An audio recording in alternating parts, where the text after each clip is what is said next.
सभी स्टाफ के सदस्यों को मेरी शुभकामनाएं हैं कि ये लोगों की आवाज़ उठाए और लोगों की समस्याओं पर लाए ताकि लोगों के लिए ये अच्छा सिद्ध हो।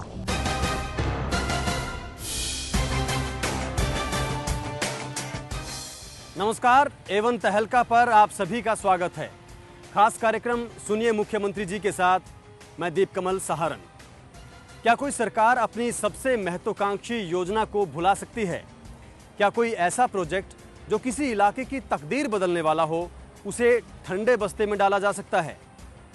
क्या कुंडली मानेसर पलवल एक्सप्रेसवे को लेकर जितनी बड़ी बड़ी बातें आप सुना करते थे, वो आजकल गायब नहीं हो गई हैं? जी हाँ, उद्योग, निवेश, रोजगार और तरक्की के रास्ते खोलने वाला केएमपी एक्सप्रेसवे आज कहीं नहीं है। हैरानी की बात यह है कि ये सब जानते बूझते हुए सरकार चुप है, मंत्री चुप हैं, मुख्यमंत्री चुप हैं और यहाँ तक कि हरियाणा का विपक्ष भी चुप है। सुनिए मुख्यमंत्री जी।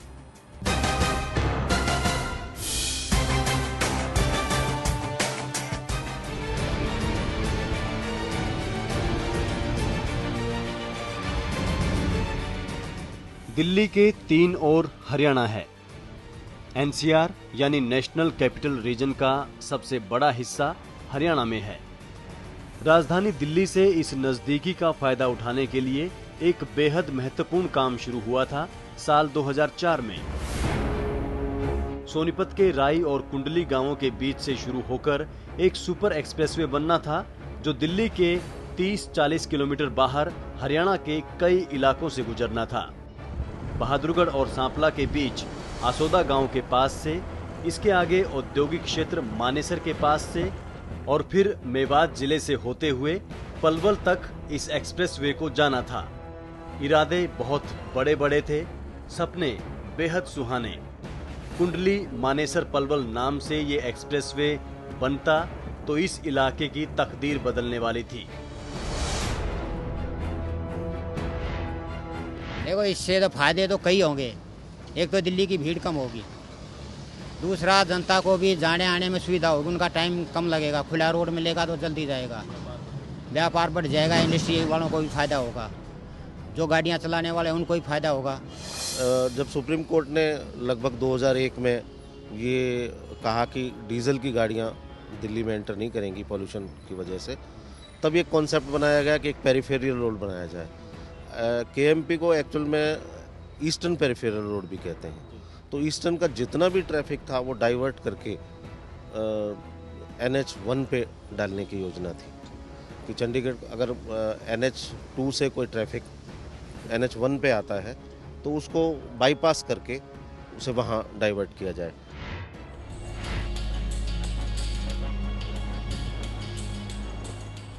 वाकई दिल्ली के 3 ओर इस एक्सप्रेसवे को बनाने का मकसद तो इतना ही खूबसूरत था। दरअसल कुंडली मानेसर पलवल एक्सप्रेसवे को बनाने का ख्याल दिल्ली के बढ़ते ट्रैफिक और प्रदूषण की वजह से आया था। कोशिश थी कि 2010 के कॉमनवेल्थ खेलों से पहले बाहरी राज्यों से आने वाली डीजल की गाड़ियों का दिल्ली आना जाना कम किया जाए। इसी इरादे से साल 2004 में केंद्र और राज्य सरकार के सहयोग से केएमपी बनने का काम शुरू हुआ। उस वक्त के मुख्यमंत्री ओम प्रकाश चौटाला ने इसका नाम रखा था चौधरी देवीलाल एक्सप्रेसवे।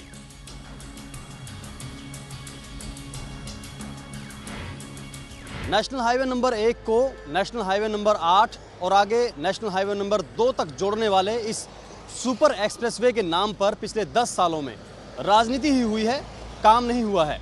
इसकी जीती जागती मिसाल आपको इस एक्सप्रेसवे के उद्घाटन पत्थर पर ही मिल जाएगी।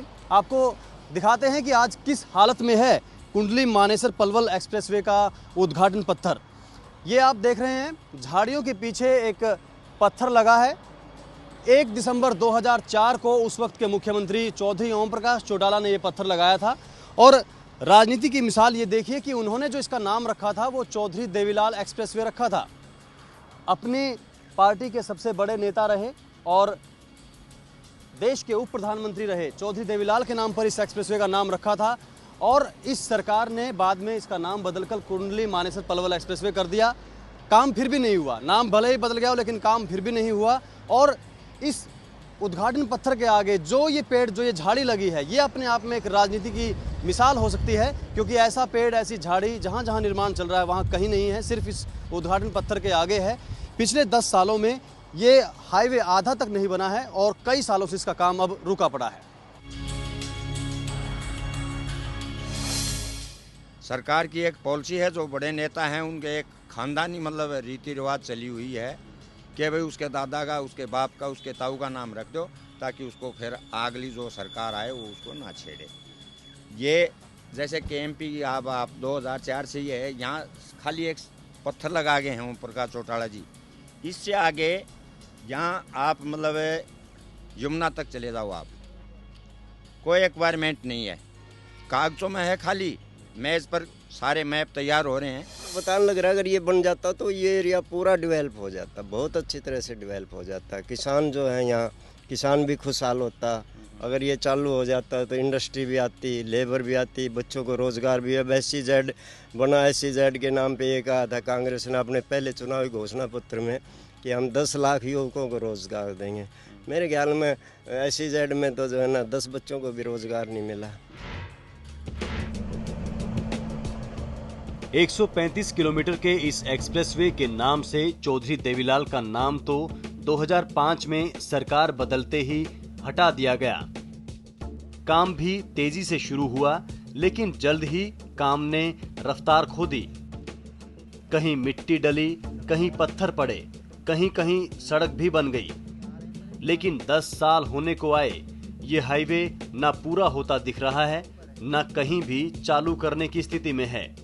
जानकार बताते हैं कि ये प्रोजेक्ट जितना महत्वपूर्ण था, इस पर सरकार की नाकामी उतनी ही ज्यादा रही है। दिल्ली में भी कांग्रेस की सरकार थी, यहाँ भी कांग्रेस की सरकार थी, कोई प्रेशर नहीं पड़ा इन पे भी। दिल्ली में भी, हरियाणा में भी। हाँ जी।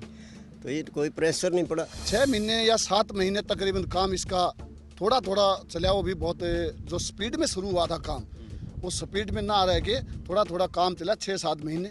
उन ठेकेदारों की पेमेंट पे बात खराब हुई सरकार से, या कैसे खराब हुआ, वो ठेकेदार भी छोड़ के भाग गए। जो 2006 से 9 तक का प्रोजेक्ट 1915 करोड़ का होना था, तो अब तो कॉस्टिंग इतनी बढ़ गई होगी कि शायद नामुमकिन है इस प्रोजेक्ट।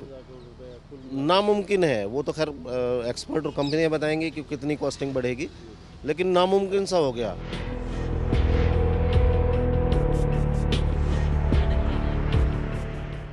NCR के इलाके में इस एक्सप्रेसवे के साथ साथ इंडस्ट्रियल हब विकसित किया जाना था। सोनीपत, खरखोदा, बहादुरगढ़, मानेसर, मेवात, पलवल, हर कहीं नए नए उद्योगों के लिए माहौल तैयार होने वाला था। सरकार ने बाकायदा एक्सप्रेसवे के साथ साथ जमीन की खरीद फरोख्त पर भी रोक लगा रखी है, ताकि ये महत्वपूर्ण जमीन सरकार की पहुंच से बाहर ना जाए।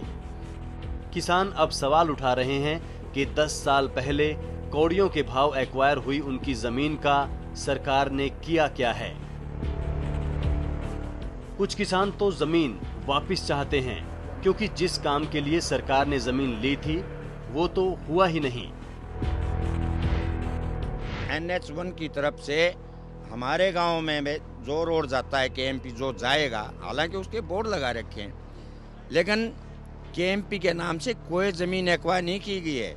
ज़मीन एक्वायर की गई हमारे गांव की सिर्फ सेक्टर 65-68, और इसका बाद में नाम रख दिया राजीव गांधी एजुकेशन सिटी। और आज कह रहे हैं KMP भी यहाँ से जाए। जब ज़मीन एक्वायर की नहीं तो कैसे KMP जाएगा यहाँ से आगे? इसका तो कम से कम उन्होंने पैसा दिया तो बहुत कम है, तो पौने 16 लाख दिया है। और आज की डेट में बिकता तो 1 करोड़ से ऊपर का जाता।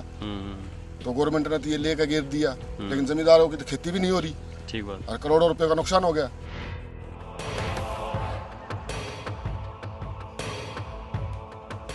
आसपास के लोग बताते हैं कि एक्सप्रेसवे तो कहीं है ही नहीं, इस पर लगाया गया सामान तक खुर्द-बुर्द हो रहा है। मिट्टी, पत्थर, ईंटें, बजरी, लोहे का सामान सब चोरी हो रहा है। लगे हुए पत्थर टूट रहे हैं, लोहा जंग खा रहा है, बारिश और आंधी मिट्टी को अपने साथ ले जाते हैं। जिस हालत में आज ये हाईवे है, इस स्थिति में इसे पूरा करना न सिर्फ मुश्किल साबित होने वाला है, बल्कि ये काम कई गुना महंगा भी पड़ेगा। किसी भी काम को गवर्नमेंट करती है तो आज तक हमें देखा नहीं कोई काम समय पर पूरा हुआ, सब अधूरे लटके हुए हैं और उससे हमारे ऊपर बोझ पड़ता है। ये जनता के ऊपर ही तो बोझ पड़ता है, क्योंकि जो भी आज काम 5 साल में कंप्लीट होना है और उसको अगर 10 साल लगते हैं, उस टाइम महंगाई बढ़ जाती है। कुंडली मानेसर पलवल एक्सप्रेसवे की गत इतनी बुरी होगी किसी ने नहीं सोचा था। जिन दूसरे रास्तों को इस हाईवे ने क्रॉस करना था, उनकी सूरत बदल गई, लेकिन इसका काम पूरा नहीं हुआ। केएमपी का निर्माण शुरू होने के काफी बाद शुरू हुआ बहादुरगढ़ रोहतक मार्ग 6 लेन बन चुका है, लेकिन फ्लाईओवर के जरिए आसोदा के पास इसे क्रॉस करने वाला केएमपी खुर्द-बुर्द है। एक छोटे से ब्रेक के लिए यहां रुकते हैं। ब्रेक के बाद आपको बताएंगे कि कुंडली मानेसर पलवल एक्सप्रेसवे का काम आखिर क्यों रुका हुआ है।